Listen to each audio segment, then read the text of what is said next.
일본 후쿠시마 오염수 방류가 임박한 가운데 관련 대응을 점검해보는 기획보도 마지막 순서입니다. 오늘은 부산 정치권이 오염수 방류에 대해서 어떻게 대응하고 있는지 점검해보려고 하는데요. 오염수 방류 방침 철회를 외치는 목소리가 높았지만 시간이 갈수록 정치권은 엇박자를 내고 있습니다. 김윤아 기자의 보도입니다. 오염수 방류 준비를 끝내가고 있는 일본. 보니까 터널도 다 만들어놨던데 박아야죠. 왜 자기 집에 쓰레기를 우리 집에 갖다 버려요? 그동안 정치권은 뭘 했을까? 지난달 부산시 의회가 오염수 방류 반대 결의안을 만장일치로 채택할 때까지만 해도 힘이 모아지는 듯 했습니다. 저는 일동으로 그렇게 다 했습니다. 결국 뭐냐면 우리가 시민의 안전을 위해서는 어떤 실력 행사를 해서라도 막아야 된다. 이렇게 저는. 하지만 최근 최도석 시의원이 일본의 방류를 막을 수 없다며 5분 발언을 했고 일본이 방류를 강행하더라도 주권국가 일본의 방류를 물리적으로 막을 수 없고 IAEA와 일본의 국제적 신뢰에 맡길 수밖에 없는 인정한 현실입니다. 기초의회에서도 방류 반대 결의안이 잇따라 부결되면서 분위기가 사뭇 달라졌습니다.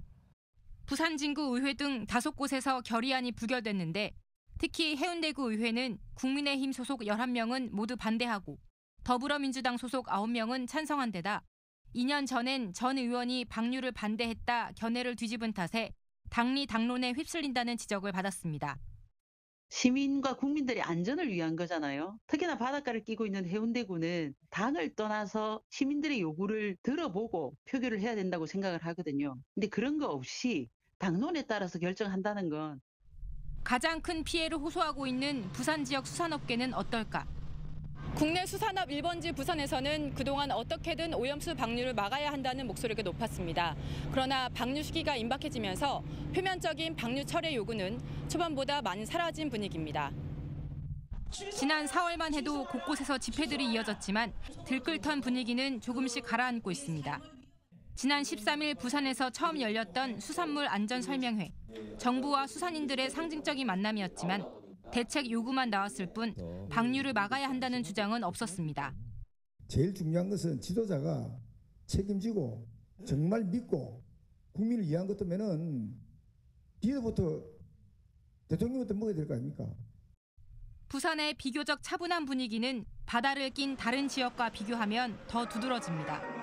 제주도에서는 최근 농어민들이 일본 영사관 앞으로 몰려가 시위를 벌였고 전남 완도에서는 200척의 어선이 방류 반대 해상 퍼레이드를, 경남 통영에서는 단식 농성까지 벌어졌습니다. 지자체들의 집단 대응도 동력을 잃었습니다. 오염수 문제에 공동 대응하자는 부산시 건의로 부울경과 전남, 제주 등 5개 연안시도에 실무대책협의회가 꾸려졌지만 지난 15일 예정됐던 회의는 결국 취소됐습니다.